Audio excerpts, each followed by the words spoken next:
I'm gonna have this blacksmith make me a pair of shoes for my hooves so I can continue walking the earth and messing everything up. That's how that works. And so the devil walks into the blacksmith shop and he does his magic to trick the blacksmith, you know. But the blacksmith, being a wise man, sees right away that if this is not the devil, this is certainly a very evil being. So he hot shoes the devil, and of course the devil, being from hell, doesn't really realize that it's that hot. You know, I mean, it's not. He's, you know, a hot horseshoe compared to, you know, the flaming pits of hell is not very much.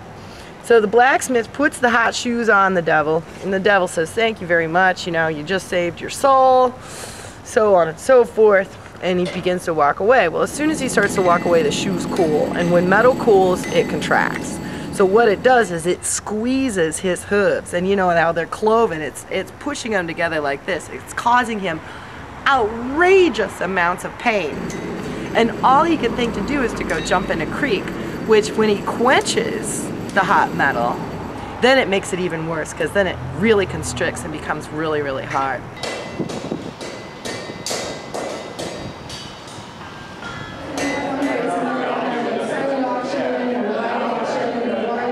I started Smart Shop with $1,500 and 2 welders and 6 months of free rent.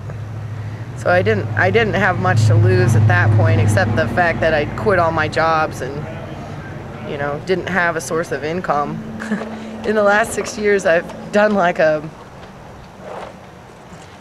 gotten my master's, I've got my MBA from the experiences that I've had, and I've just learned it on the ground running. So it's been hard to have the feeling like, you know, I'm not educated enough to handle this position. I don't have the skills, I don't have the experience, maybe I don't even have the personality. I had no idea it was going to be this grand, you know. People say, "Oh, did you plan it?" And it was like, well, no, it just kind of happened, and I kept up with it, tried to keep up. I'm still behind.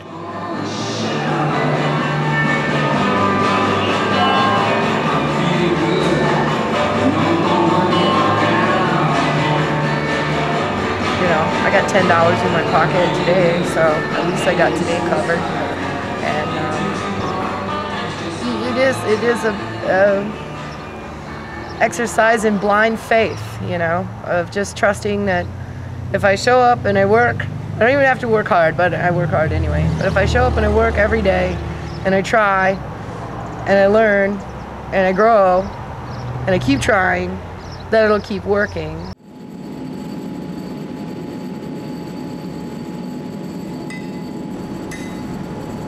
We always think about, you know, I need $40,000 a year, and I need my Roth IRA, and I want my SUV, and I want my house in the nice neighborhood, and so on and so forth. But what I was thinking about more when I was actively, you know, forming what was gonna take for me to have a quality of life was, I need to have my dogs. I need to have my dogs with me. You know, it makes me happy.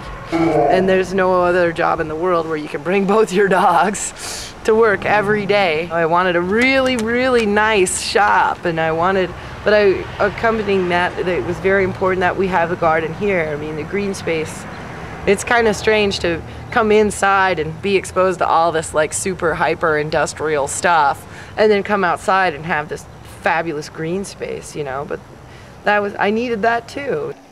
I have no idea how you could not have anything to do. You look at, you know, the state of Michigan's economy, and how on the list of economies, we're third from the bottom. And the 2 states that are below us are states that have suffered a hurricane in the last year. But as an artist who deals in, you know, who I sell luxury items, I sell education for personal enrichment, and I sell art. And when people are worried about buying gas and, you know, they're losing their houses, it's It's totally understandable why they don't come and spend a bunch of money on stuff that I make. My current theory is that, you know, stay here, live well on not very much, which you can do in Kalamazoo. It's amazing. And then get the work out to the other places. I can do that. I don't have to physically be there.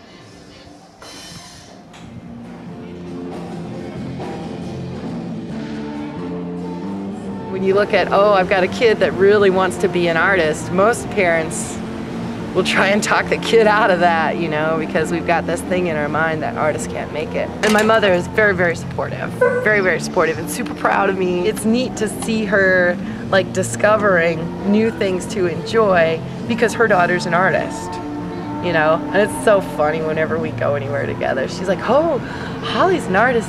Da, da, da, da, da, da, da. She starts talking and I'm like, oh God, oh gosh. But she's really, really proud of me. And my father does not approve of my lifestyle. He doesn't, and he hasn't spoken to me in 4 years, 4 or 5 years, 4 years. I just think, I'm not sure what it is, but I think he was so afraid that I wouldn't be able to make it. I think that fear kind of made him kind of push me away. But I don't know. It's very interesting. I don't know what the dynamic is there. I might not ever know. But it's good to have at least one parent be supportive. You know, I know a lot of people who neither one of their parents are supportive.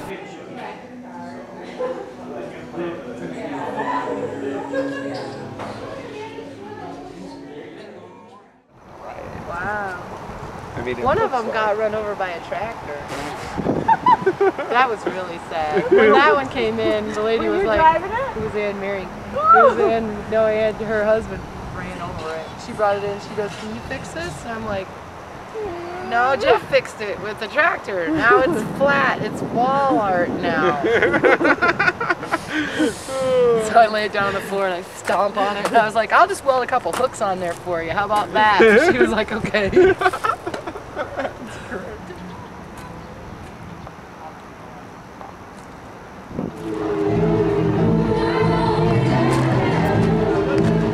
I just thought, well, they're goddesses. They're goddesses. Because we could make them gods. We could make them... They were very, very figurative. I don't know. I get too stuck on Christianity sometimes. We need to remember that there are other cultures and other times and other things, other ways of seeing the world and practicing spirituality that are just as viable. I wanted to put goodness over there. A lot of goodness.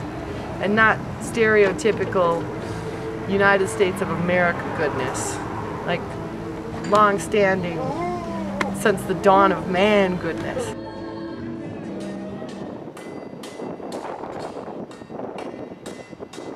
You see these old blacksmiths, man, you know, 60, 70 years old, and they're deaf and they're hobbling around, you know, they got a creaked up arm. You're thinking, God, is that gonna be me? And it's something every blacksmith, every metalworker needs to think about is really when we look at it, I probably got anywhere from 8 to 12 years to continue working like I'm working, and then my body's not going to be able to do it anymore at all. I'll still do a little work, but yeah, it's this limited time. It doesn't, you can't do this forever.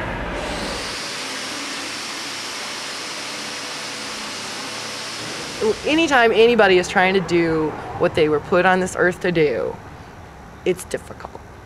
And, you know, if it was easy, we wouldn't try so hard.